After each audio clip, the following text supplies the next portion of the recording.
Hello everyone, my name is Prachi and welcome to the very first episode of PropSutras, a podcast where we discuss all things real estate, hospitality, infrastructure and much more.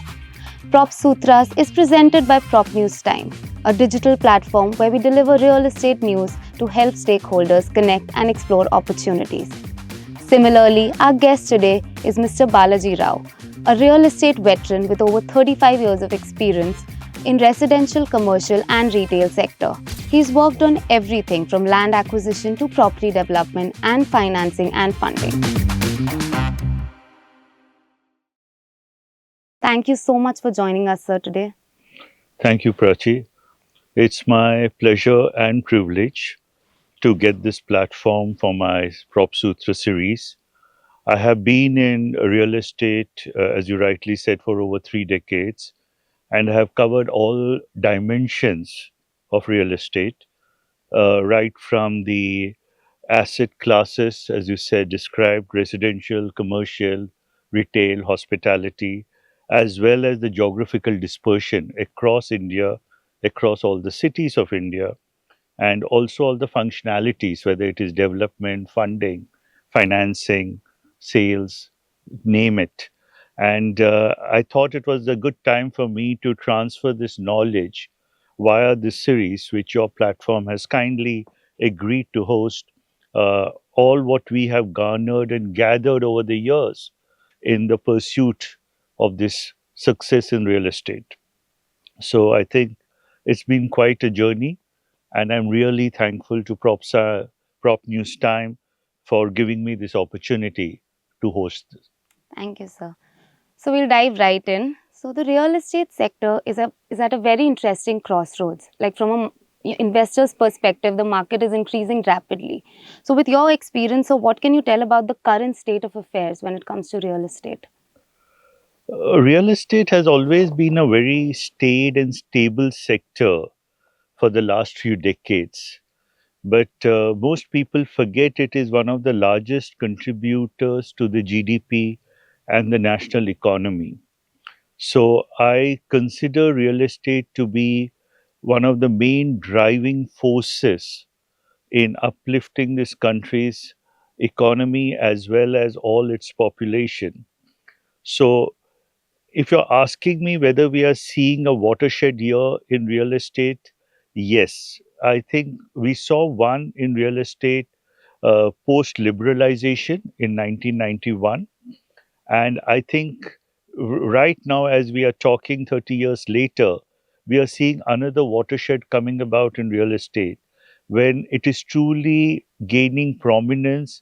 And I think all authorities are understanding that this is going to be the largest driving force, positive factor in uplifting the masses because it's a great employment generator. It is allied to more than 250 plus industries. So when real estate does well, then the general economy does well. And most importantly, it's domestic oriented. You're not dependent on exports and imports to keep this industry going. One of the factors which most people don't understand that drives real estate is urbanization.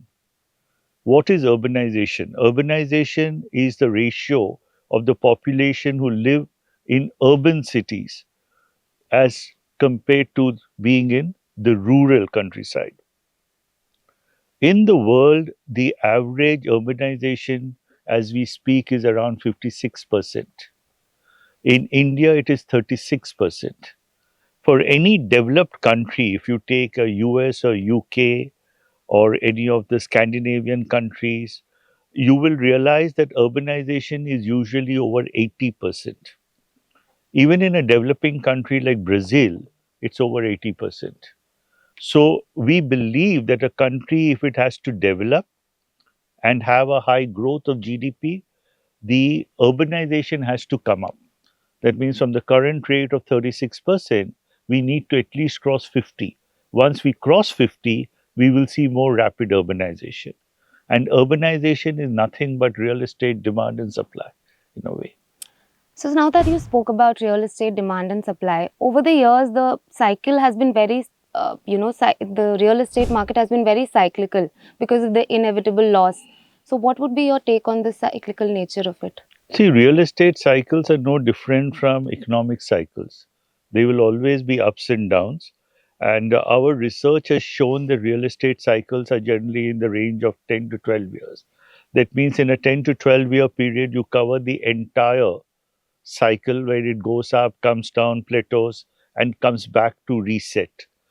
So I believe that cycle will go on. I don't see why the cycles will change because of real estate growth. But what is going to happen is the overall growth of the industry as urbanization kicks in more and more. So you will see far more of throughput in real estate, far more employment generated in real estate. So, sir, we'll now take a deeper dive into the anatomy of real estate. What are the assets that we can explore and the market trends? See, real estate basically is 80% residential. And that I don't see will change because when you talk about urbanization, it's like the roti kapda or makan. Everybody needs a roof. And funnily, especially in Bombay and most other cities also, a substantial portion of a population, I would put it around 40 to 50%, live in shanties, temporary settlements, what you call chawls or slums or whatever it is. And that's not good. That has to change. So, if it has to change, that means you need people to develop housing for all the segments from luxury to the affordable to the low income, whatever it is. So, residential sector, to answer your question, would always be the pivot of real estate because that is the biggest elephant in the room. So the rest of the sectors are much smaller when you talk about an office sector, when you talk about the industrial warehousing sector, when you talk about, let's say, data centers today, which is the buzzword, when you talk about retail, when you talk about hotels or hospitality, these are much, much, much smaller. What is really the elephant in the room is the residential Residential. sector. So that will always be growing. And most bets are usually placed on the residential sector. So now, sir, real estate isn't just about property, right? Location is considered key. And recently, some cities and regions have outperformed because of infrastructure development. In your opinion, do you think infrastructure growth matters for real estate? And which cities and regions do you think may outperform in the coming years? Good question, Prachi, but look at it this way. Real estate comprises of what we call built up environment, what you build. But the built up environment cannot be in isolation, it has to be connected. So, what is the connectivity? The connectivity is what we call infrastructure. Whether I bring a road in, whether I bring a power line in, whether I bring sewage, drainage, water lines. So that is the connectivity. Without connectivity, real estate has no meaning. It's like having something in isolation and it's not going to work. So real estate and infrastructure always go hand Hand in in hand. hand. You understand? So if you look at the components of success for real estate will be what you're built, how well is it infrastructured, and then finally, the testing, the acid test of real estate is what is the gentry it is attracting. So, if it attracts a very premium sort of gentry, rich people, luxury people, that pin code, that micro location shoots through the roof. So, you think of a central London, or you think of Malabar Hill, or you think of Banjara Hills in Hyderabad, or Lutyens Bungalow Zone in Delhi.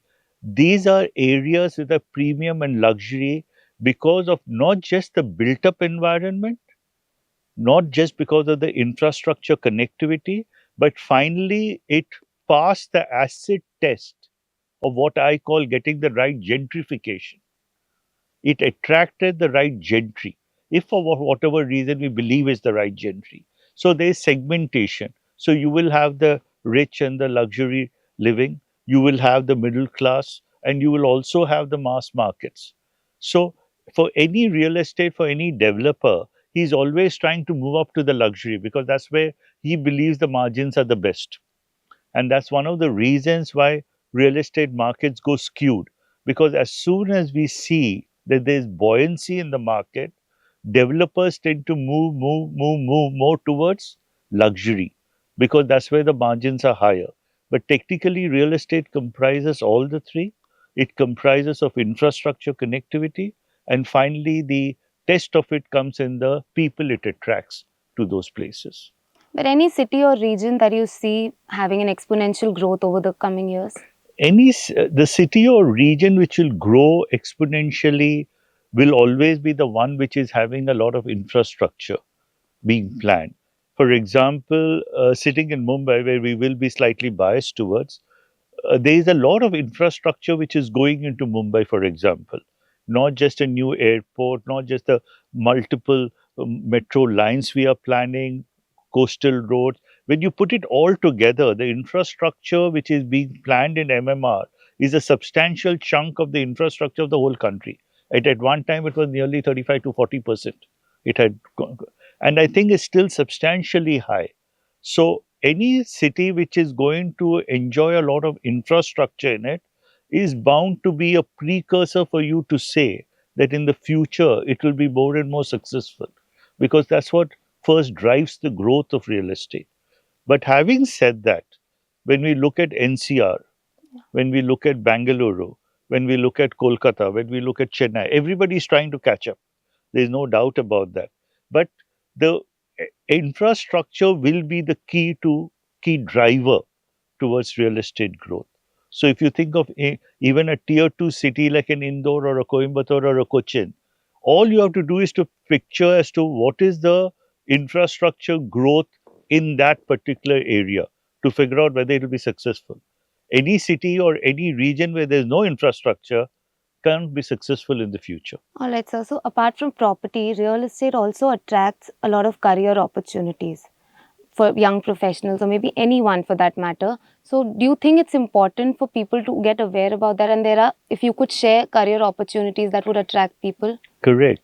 Uh, it's a very, very insightful question in the sense that today most youngsters and employment opportunities are in what we call the technology sector because it seems to be so exciting and it is the frontier of development. And real estate looks as diametrically opposite to technology as one can think because this is all about physical bricks and mortars. But that's not the truth. There is a convergence. In real estate, also, there is a lot of technology which is going in. As a domain, as a sector, I truly believe this is the sector which will provide the most number of employment opportunities going forward, more than any other sector. So, for any young person to try and get into this domain will be a beautiful, positive bet. There's no doubt.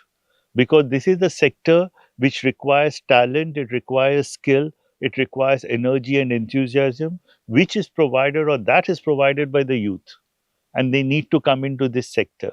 However, this sector lacks glamour. It is not glamorous and it hasn't got the best of people over the years because that's why people think it's a sort of a black hole and there's a lot of murky transactions and all that. Maybe, but it's all been cleaned up. Today, as we talk, as I said, there's a watershed. You're talking about a very digitized real estate. Your land holdings are getting digitized. There's a lot of technology in construction. Your sales, everything is going digital. Today you can literally sell online if you want, only because you do have the ability to give someone a virtual tour of a project. An augmented reality will help him understand what he's buying, so it's very possible. So all this is making the real estate and technology come together and making it a very sunrise sector for employment. So, alongside growth, sir, do you see the pool of real estate stakeholders and professionals growing? And if yes, why so? See, if the sector is growing, then naturally there will be growth. There will be employment opportunities, there will be salary rises, there will be everything because the sector is growing. If the sector is dormant or declining, then naturally there's no growth. So I do believe, as if I'm saying the real estate sector is on the growth path, there will be more employment opportunities, there'll be higher salaries, there'll be higher take homes. So I'm quite positive from a employment, business, professional point of view. Whichever way you look at it, this will be one of the most dominant sectors in the coming decade, especially for a country like India. Alright, that's a wrap for the first episode of PropSutra. Make sure you like, share, and subscribe to get more content related to real estate. And don't forget to press the bell icon for more updates.